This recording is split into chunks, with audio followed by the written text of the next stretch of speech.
I had been waiting for this man all my life, and he was my soulmate. I didn't think I'd found true love at all. I knew I had. I knew it was special. I saw her. I couldn't take my eyes off her. I am madly in love, yes, but not blindly. Love is blind. I saw what I chose to see. So I knew everything I was doing was wrong. If you really, really love somebody, nothing in this world can take that love away. Absolutely nothing.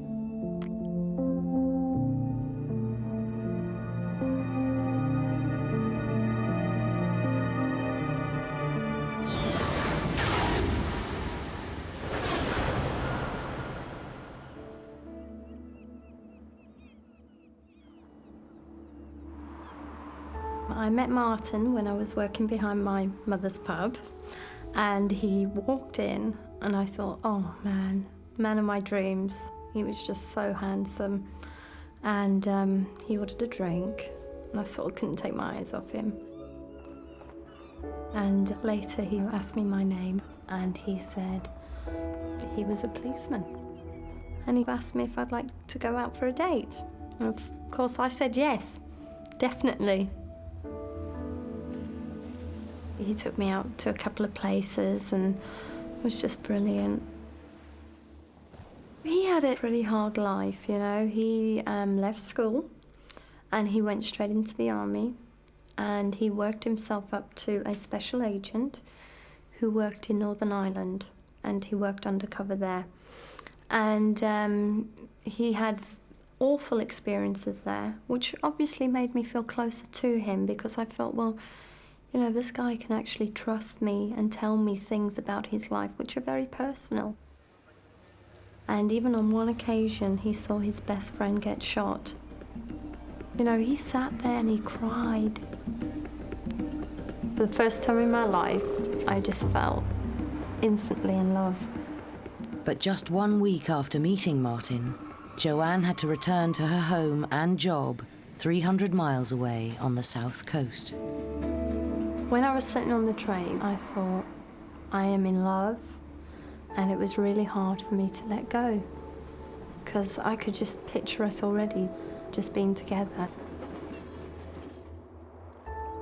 I think it was the next day I actually got this letter from him, and actually in the letter he said that he loved me, and I thought, this is just not happening, you know, and I just knew at that point that I wanted to be with him.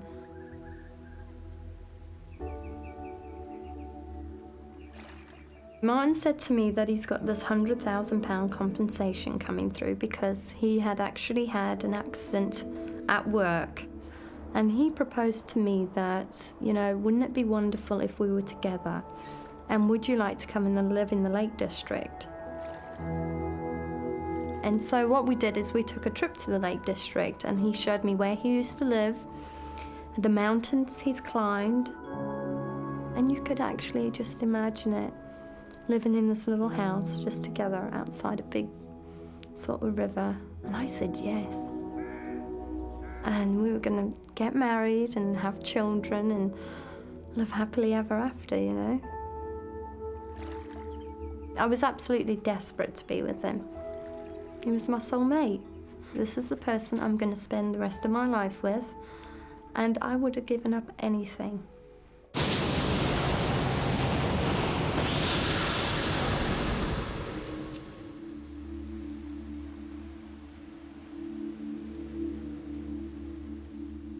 I remember sitting at lunch with one of my good friends, Graham, chatting about things guys normally chat about.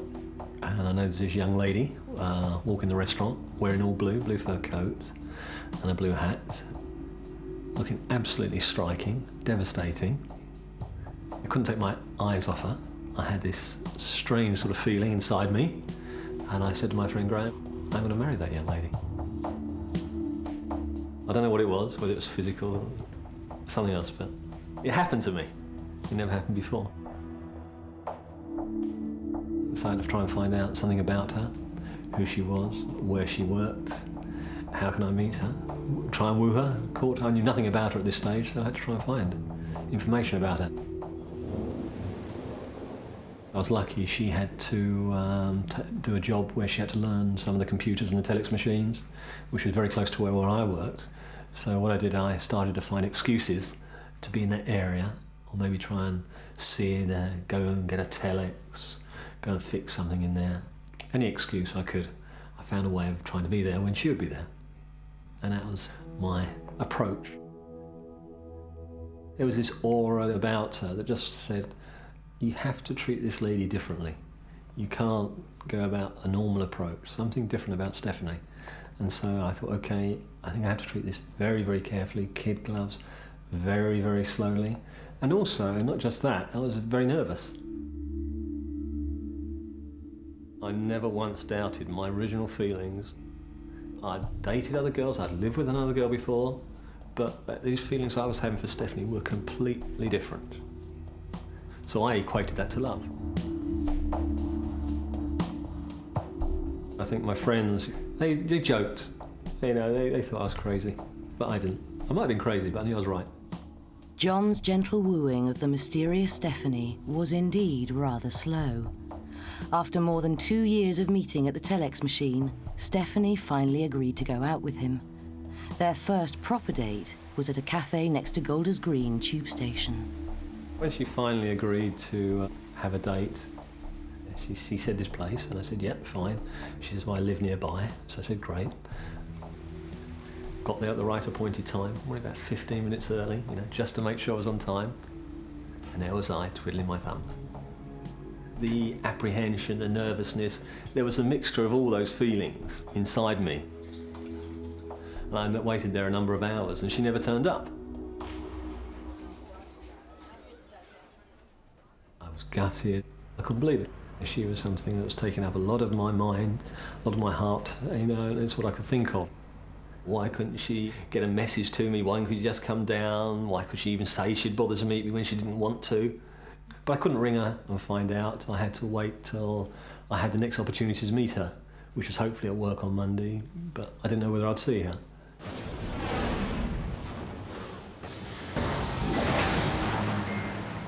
Oh, I love being David's wife.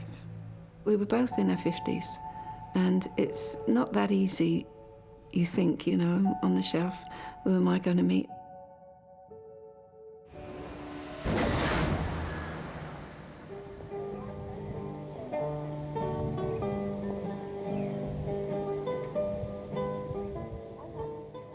It was a lovely, lovely day. And I had my little granddaughter there, and we had my son and his wife. When I actually walked up and saw David, he was so nervous. It was lovely. I was quite pleased. He was so nervous. Because I think it really meant something then, you know. It wasn't tout blasé or anything, you know. I mean, don't forget, we'd both been married twice before. And when you're taking that step for the third time, you really, really do think about it. It was a really, really lovely wedding. And I've got absolutely no regrets about being married whatsoever.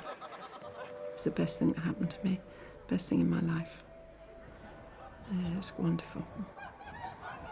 So I was surprised that you could feel quite so passionately about somebody at my age. It felt like being a teenager in love all over again. It was a wonderful feeling. Was it passionate? Very passionate, very passionate. Yes, it was good. I never lacked in anything. After their wedding, David and Wendy returned home. Wendy to run her pub, David to his job in the docks. I've been loved before, but never loved and looked after and cared for and made to laugh the way David made me. My son actually said, if you can make my mother laugh like that, then you're all right by me. We've been married 1.5 years, and they were absolutely brilliant years. Really good. We were very happy. David got promotion. He was earning good money. And everything seemed to be going right for us. It was great. The pub was picking up. We were looking forward to a future together.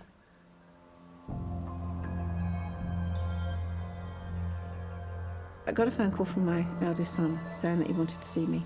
So I went round there. And when I got into my son's house, they were both stood there, and you know when something's wrong. And I thought he was going to tell me that he wanted to stay here or something. But he told me that my husband had been trying to kill me. And I can remember I just laughed. I really did. I said, told him not to be so stupid. And he said, no, he said, we've got proof. And I said, what proof? He said, there's a tape. When I got into my son's house, they were both standing there and they said, sit down. I said, no, I don't want to sit down. What's the matter? I thought somebody died or something. And he said, no, listen to the tape, Mum, please, listen to the tape. I said, OK, I'll listen to the tape. I'll listen to the tape. And it was awful. You ain't fucking me about, Dave. No. Well, you definitely want me to top her. Yeah, I don't mind, mate. Because I'm easy, mate. I can soon find another wife. And I sat on the floor listening to it, and I knew that it was David on the tape. There was no two ways about it. She's worth doing, mate. I'd have to go into everything of what she fucking got. Insurances and everything. I need a photograph of the bird mush, because I ain't going to come into your pub or anything like that. No. I want a photograph of her. You can't miss her. She's a fucking great thing. Fat. Big. I couldn't understand why he was saying these things. None of it made any sense to me. Make sure she's fucking dead. I don't want to end up looking after a fucking vegetable. You know, she will, because I shall fucking... That motor of mine just fucking plow straight into her, knock her down, something like that. Look, are you serious? Serious. She's nothing to me. I said, none of this makes sense. I don't have any money. We're very happy. Why would he want me dead? You know, and at the same time as thinking that, I knew it was him. But your boys believed the tape? Of course they did. They did believe it, because they were frightened for me. They were very worried for me. They said to me when I'd heard the tape, you got two choices, Mother. And the first one was for them to go round to sort David out, which is not what I wanted. Got two very big, strong boys. I mean, Dave's a big fella, but they would have killed him. They were so wound up. I didn't want to see my husband beaten up, and I didn't want to see my two sons being held on a murder charge. So I phoned the police. On Sunday, February the 27th, the police went to the Beresford pub and arrested David Gibson on suspicion of conspiring or soliciting to have his wife, Wendy, murdered.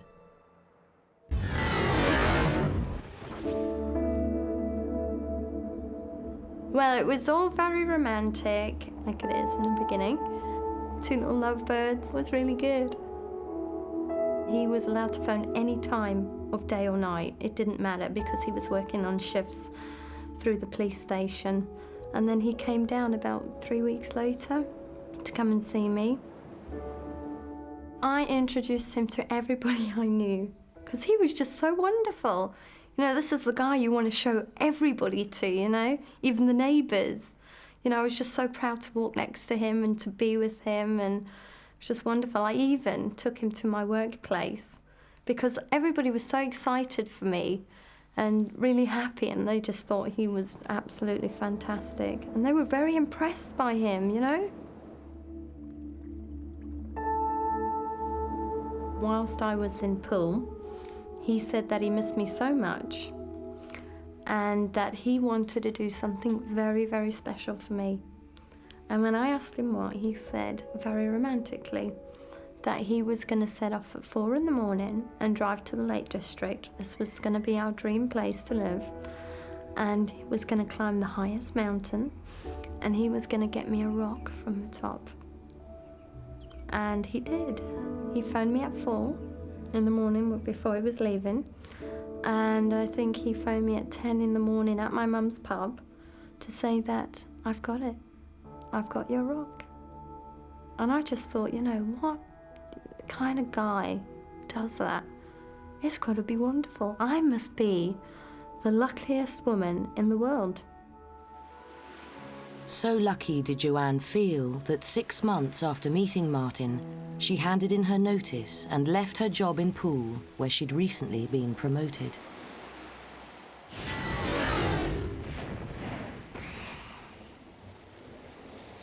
When John did meet Stephanie again, all she could say was that there had been problems about getting out of the house to see him.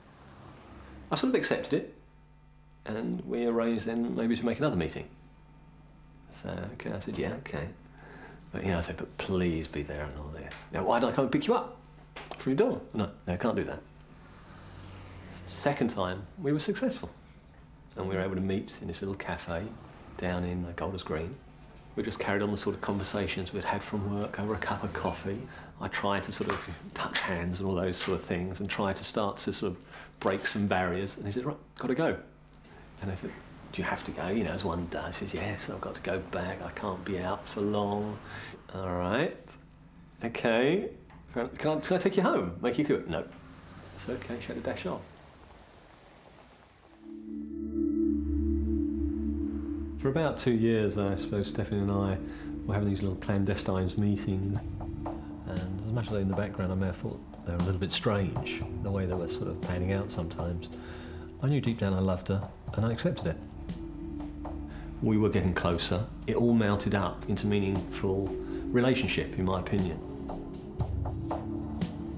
All I did start to understand a lot more was the fact that her uncle was very strict with her, which was the reason, obviously, for all these clandestine types of meetings, the only really times when he was away. But I didn't understand anything else to her background. She used to just call it the problems at home. Okay, there wasn't ever sort of explain what these problems were or why she couldn't. But I thought, well, this seems a bit strange. You ain't fucking me about, Dave. No. I mean, you definitely want me to top her. With her husband remanded in custody, Wendy was not allowed to talk to David to find out why he'd said he wanted her murdered. That motor of mine just fucking ploughed straight into her, knock her down, something like that. Did you for 1 minute think that he would have done you harm? Oh, God, no. No, that was never a problem to me. I knew that he would never, ever harm me. When Wendy went to the police to say that she wanted to retract her statement, she was advised to go away and think things over. Exactly a week after David was arrested, Wendy went on a cruise to the Caribbean with a friend, a holiday she and David had booked as their second honeymoon. I went over the tape time and time again, and every time things were coming back into my mind, that thinking, no, this doesn't make any more sense than it did the first time I heard it. There was no reason why he should want me dead. I mean, if he wasn't happy in the marriage, he could have gone, because he knew I didn't have any money. But it wasn't like that. We were both soulmates. I came back. My son met me from the airport, and my son had said to me, if you make the decision the wrong way, that'll be it. I don't want anything to do with you. And I said, well, with all the respect and love in the world, I've got to make the decision for myself, And I said, I have made a decision. The following morning, Wendy made a second statement. She still had not seen David. I said I really didn't think that my husband was guilty of anything. I didn't want to prosecute my husband. I thought all I had to do was say, this is a load of nonsense. We can stop it now. That afternoon, Wendy saw and spoke to David for the very first time. We did fall into each other's arms, and I just said, why? What on earth were you doing? And he was sad and sorry, and, when I said to him, but David, all right, it's stupid what you've done, but why say those awful things? And he just said, look, I just got carried away. What David told Wendy that afternoon, and what he'd also told the police when he was arrested, was that he knew he was being tape recorded. He'd gone along with it because he thought the other man would use the tape to blackmail him for more work in the docks. David said if he was blackmailed, he intended using the tape to get the other man sacked. I had the most wonderful relationship with my husband, and there was absolutely no reason in this world why he would want to harm me. I don't think we realised the real seriousness of the case. We thought that it was just so stupid that it would all get thrown out. I always felt that feeling deep inside of what I felt for her how much I liked her, how much I wanted to be with her. And obviously I think how much I loved her, because I had that feeling right from the very, very early beginnings. So as much as there may have been times of frustration, exasperation, or well, why can't we just go out, why can't we just do that? It'd be so easy to get to know each other, and that wasn't possible. But I think that's what made it special in some ways. It was a very old-fashioned courtship. We would talk a lot, we would laugh a lot, and we'd do a lot of touching, holding hands, just, stroking, but no kissing. We were getting closer. There was affection between us, although it wasn't this slobbering, kissing, groping, or that. It was also exceedingly hard for me to kiss Stephanie. Not that I'm not used to kissing women at that stage. It was obvious, you can't kiss me yet. I knew he loved me, and he would do anything for me, and that was nice. I'd say it took 2.5 years before I felt that our relationship had gone to the point where I could say, will you marry me?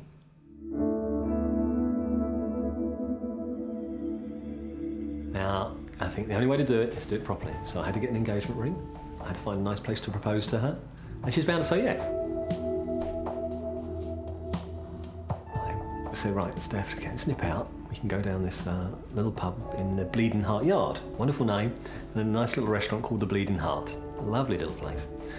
And we're having our little chit-chats. And I knew Stephanie couldn't be there for long. She had to get back soon. What he said was, I'd like, how do you feel about marriage, and how do you feel about children? Would you be able to, consider settling down and us listening? And I said, yes, I would at some point in my life. And he talked more, and then I knew it was a proposal. And he said, would you consider ever putting up with me? I showed her the ring, and I said, will you marry me? And she said no. By June, I decided that was it. We were going to be together. And Martin drove all the way down and collected me. And on the way, I was thinking, well, this is closing one door, and I had my whole life to look forward to now. This was the start. As we were driving through it, I could see the sea view, and I thought, oh, how pretty. So I was really quite excited and looking forward to it. The vision I had in my mind was obviously somewhere quite nice, upper class maybe, clean and tidy. I thought, well, he's a policeman, he's got to have a good house and good prospects. As we drove through, it just sort of declined. We sort of passed the nice houses, and we went into a less nice area.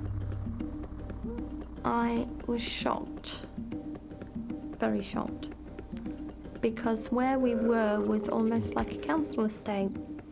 And I found this quite confusing. And I even remember saying to him, is this your house? And he said, oh yeah. And I said, oh.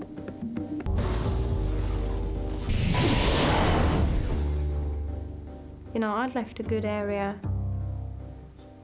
good job, and I thought, what have I walked into? The first thing I noticed is there wasn't a lot of furniture. There was no oven, there was no microwave, there was no washing machine, no fridge, there was a bed, and that was it. He explained to me that because he was an undercover policeman and he works in the drug raids, that it was important for him to work among people that take drugs. And it's better to work in the midst of it. And obviously nobody knows he's an undercover policeman. And so he keeps an eye on all the neighbours. And I thought, well, oh, wow, this guy has the guts to really live in it. I just thought it was very brave. It's not forever. You're talking about 6 months. We're going to be in the Lake District then. We're going to start our life and our family together. So just make things work. By the time Joanne moved in with Martin, he told her he was no longer working full-time as an undercover policeman because of his back injury. Obviously, with the accident, he had been taken off the beat. So we would maybe go to the police station, you know, once a week. He would go in, drop some paperwork off, I'd stay outside, and he'd come back and we would sort of drive off and he's done his little thing. You can imagine how hard it is for somebody working as a policeman and then suddenly just it all stop. My mom and dad were so supportive that obviously with Martin's job coming to an end, that they decided to give us both a little job at the pub. I would help out and Martin would work there. So he would still have an active role in as sort of looking out for the pub, looking out for people there, you know, who was drinking or driving. I suppose you just can't stop being a policeman, can you, overnight? So I could understand that. By October, Joanne had been with Martin for 10 months. Then, one morning, she got a telephone call at the Seagull pub. It was from my friend Alison. Now, she had been at the pub the night before, and she had driven home. And she'd been stopped by the police and been done for drinking and driving. She was adamant with the policeman that it was Martin Baxter that had called in and got her stopped. She told me that the policeman had said at the station that they had never heard of Martin Baxter. I didn't believe her.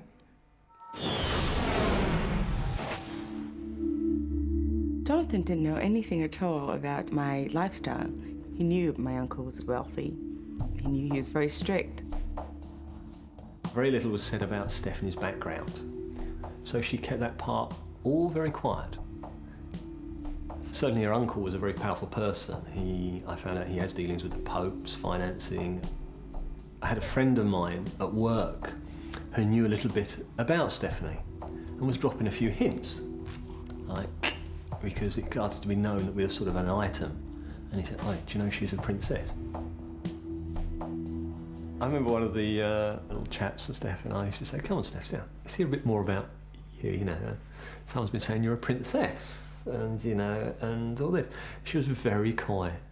What Stephanie had not told John was that she came from one of the wealthiest families in Ghana. Her mother was a queen, Nana Bohima II, and Stephanie herself was destined to be Nana Bohima III. The reason why I didn't talk to John too much about how wealthy we were or my background or the fact that I was destined to be a queen was because I knew the kind of person that I was supposed to be marrying.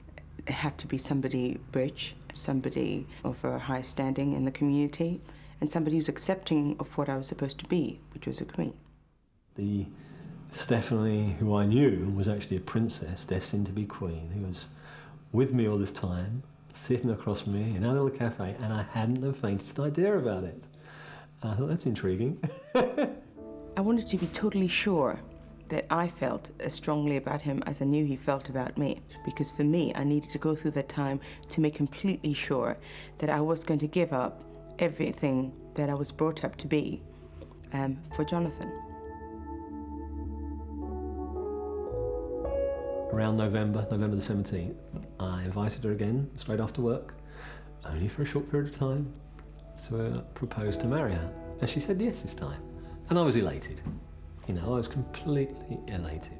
I just took the ring and he said, I said I had to go. And he, again, I was expecting him to say, we just got engaged, you know. But no, he said, okay. And then I went home. I had to go home because my uncle was coming home. And I just thought, oh, this is going to be great. You know, it's going to be fun. But I didn't realise there'd be a few more hurdles that we'd have to go through.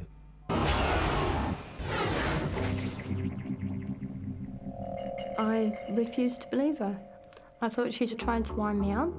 And I thought to myself, I'm going to go and find out by myself. So I asked my brother to come with me, and we drove to the police station.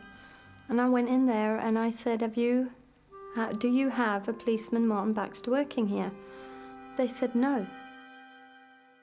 And I tried to think, well, he's undercover, so perhaps they're not allowed to tell me, or they've got their wires crossed. I thought the only way I'm going to get the truth is by going to his grandmother's house. My brother drove me down. When we got there, I said, I've just got a few questions to ask you. And what I asked first, I said, is Martin a policeman? And I remember his grandmother sort of chuckling and saying, no, Martin's not a policeman. He's on income support. I said, are you sure? She said, Martin is not a policeman. And I said, well, has he been to Northern Ireland? You know, where his friend got shot? And she sort of laughed again and she said, no, Martin was only in training for 6 months. He's never been in the army. I then went back to the police station and I said, I need you to give me assistance to the house and get all my stuff out there. I could not bear to walk in that house by myself and do it. Because the first thing that came in my mind, oh my God, who have I been living with? And we walked in the house and Martin was sitting on the chair, very still, with his head down. And the policeman said to him, do you understand that it is a criminal offence to impersonate a policeman? There was no reply. And he asked him again, and he nodded. And I was just shocked. I then went upstairs, grabbed everything I could, and just had to get out of there, because I didn't know where I was. And the policeman said, do you realise you've now lost all your privileges to Neighbourhood Watch? Because that's all he was. And I walked out.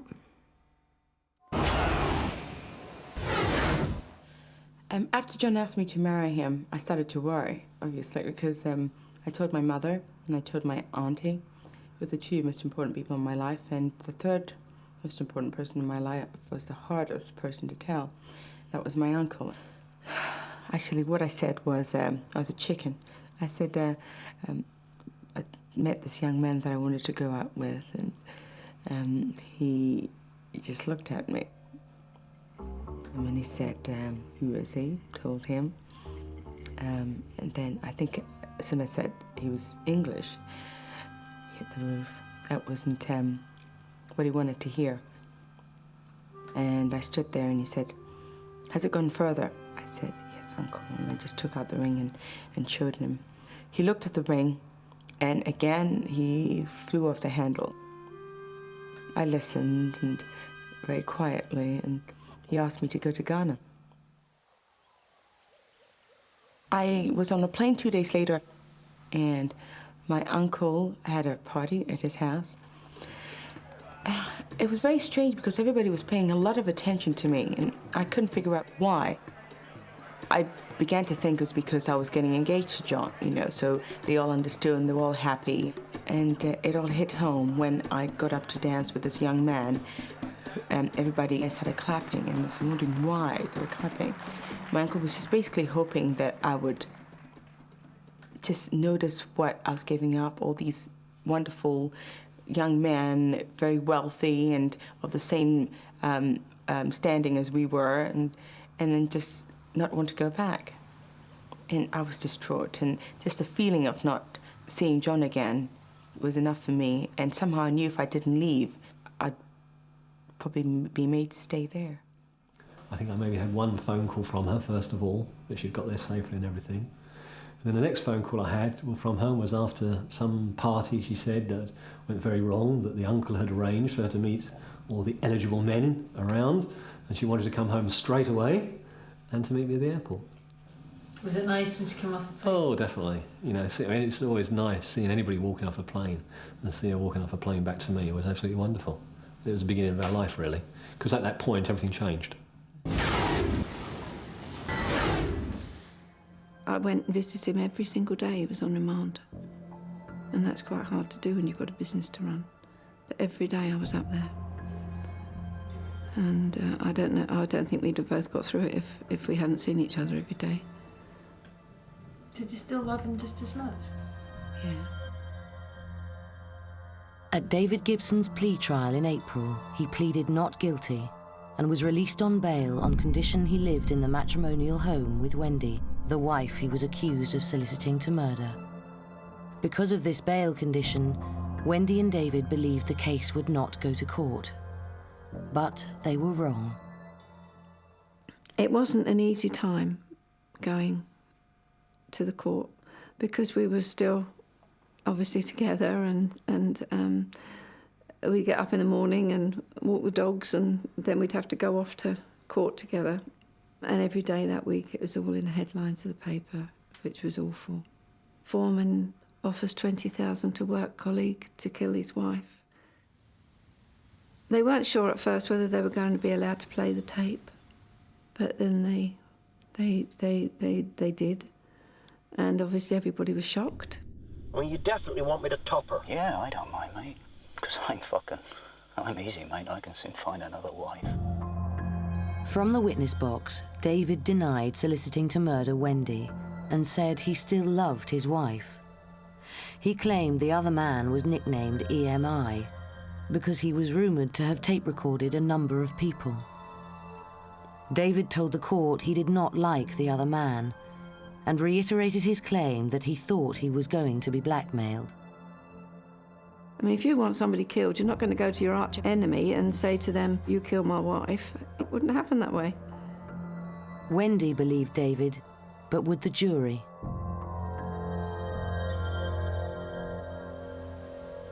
Friday, October the 20th, was the final day of the trial.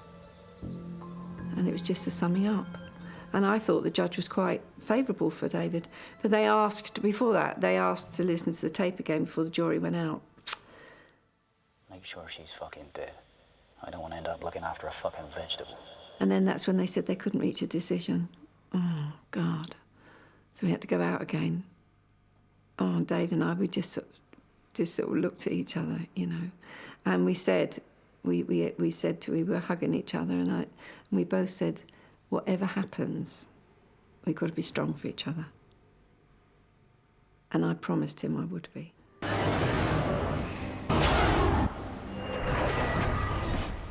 When the jury came back in for the second time, they didn't take very long. They took about 20 minutes, and we thought, oh, good, you know, maybe good. Then they said that it was guilty. I just died, part of me died. I thought, how can you find him guilty?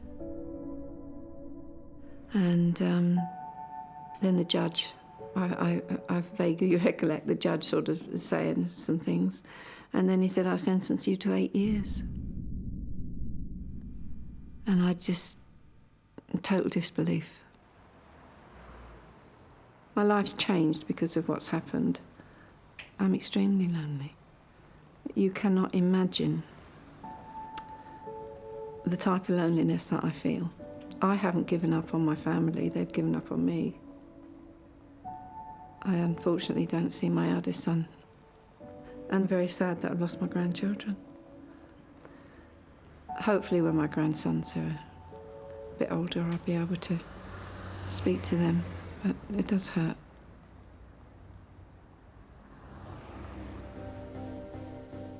Love is blind. I saw what I chose to see. I wanted to see the house in the Lake District.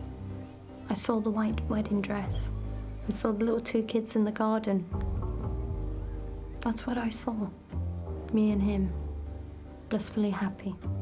Several weeks after Joanne moved her things out of the house, she went round to see Martin again. I wanted him to be truthful and honest with me and tell me that he had formulated this big story to impress me. He loved me so much that he felt somebody on income support I wouldn't accept. When I arrived, he said, I know you find all this very difficult to understand, but I've got my policeman friend here to confirm that I was really in Northern Ireland, my best friend did get shot and killed, and that I am really an undercover policeman.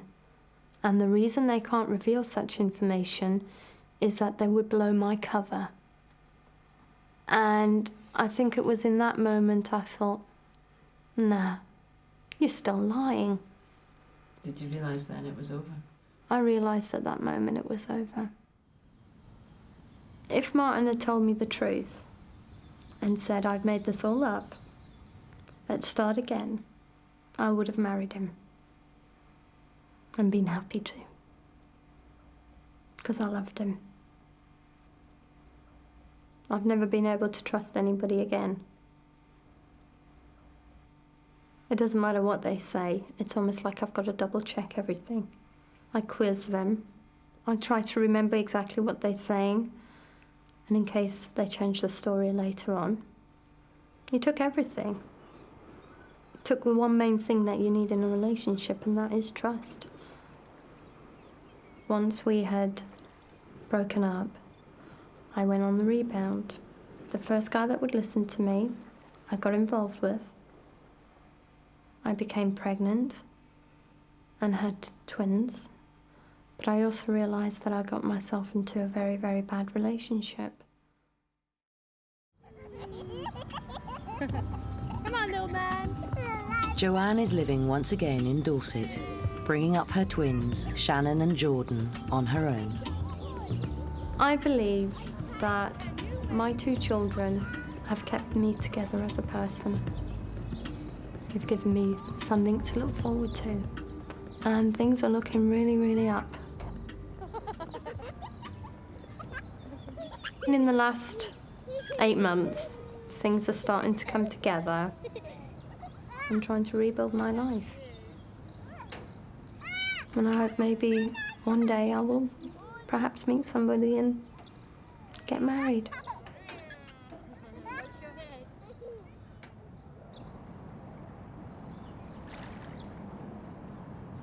Steph and I now have been married for 12 years. It was our 12th anniversary this year. So I'd known her 4 years before that, so 16 years, but yeah, 12 years married. All from that look I got from across the room in a restaurant from Jonathan. That changed my whole life. This is what I was meant to be. I believe that strongly. Do you think there's a sense of some sort of destiny about you two being together? Of course. Of course. I remember when I was about 9, 10 years old, I think it was one of our servants or one of my aunts said she felt that I'd be married an Englishman because no Ghanaian man would put up with me. When Stephen and I started to get together, we sort of found out we make babies quite easily. And not long, one popped along, Alexandra, who's now 12. And not long after that, we had another little bundle of joy, Natalia, who's now 11, just turned. No, 10. Sorry, she's got it wrong. I have, haven't I? 10. Yeah, you're right. And not long after that, we had another one, Jonathan. 8, coming up to 9. And not long after that, Dominique, little bundle of joy, who's now 3. And quite recently, yet another addition, 18 months ago, Cameron. Did you intend to have as many as 5? Steph used to joke about 6. Sometimes she used to joke about 12. I used to cry. We love having a big family. It always makes me laugh. So yeah, it's wonderful. I wouldn't have it any other way. And I'm very, very proud growing up with them. They're always happy as well. My children are always, always happy. If it wasn't for my stretch marks, I'd have more. But we always make sure we have time for each other. We always end up cuddling in the evening, sitting down under a nice fur blanket. Yeah, no more babies though. We'd made a pact to love each other and make it work. It wasn't easy, especially when I'd go and overspend and he'll get the credit card bills. He's still trying to teach me about the money. Still trying after 12 years. I learned a lot about housekeeping and cleaning. I'm a better mother than I am a cleaner. No, the cleaning, I don't like that part, no. Boring bit, isn't it? No, it's boring bit. But you haven't got all the servants to do it for you now. I know that's the difference is that, yes, I haven't got any servants to do it for me. You know, when I compare that lifestyle, it's very, very different. And as much as I had a lot to give up, I would never swap the love I have in my family for anything else. If you see something and you want it, you've got to follow it. If you give up, you've only got yourself to blame. You know. If you don't do what makes you happy, you'll be miserable for the rest of your life wondering. It's not worth it. As I say, it's not a dress rehearsal. You've only got one life. Yeah. So I've made all the right decisions. We could do with the servants, though. Well, that'd just be icing on the cake, wouldn't it?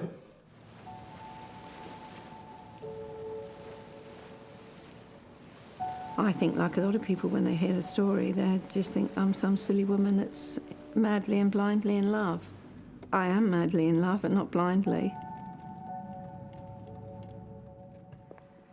I'm not a stupid teenager in love. I'm frightened that I won't find anybody else. I know what Dave and I've got is something very, very special. He knows he was stupid, but 8 years is a long time for being stupid, isn't it? I go to see David every Thursday, but the night before is always the same. You think I'd be used to it now, but I still get so excited I can't sleep. I just live for those days. Nothing will ever part us again. We'll be together forever. And it's what we both want. I love him, but I know that he loves me just as much, and he's told me that he's never loved anybody the same way he loves me. And he knows that we're right for each other. We've always known that.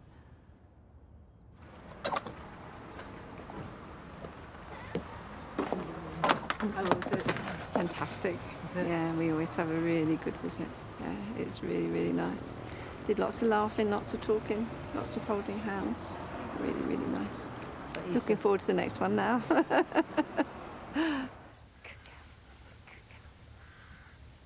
It is a love story. You can't find anybody that's more in love with their husband than I am.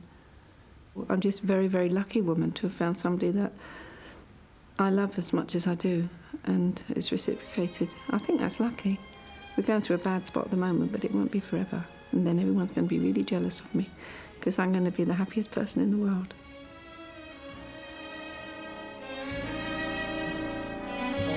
They ask me how I knew my true love was true.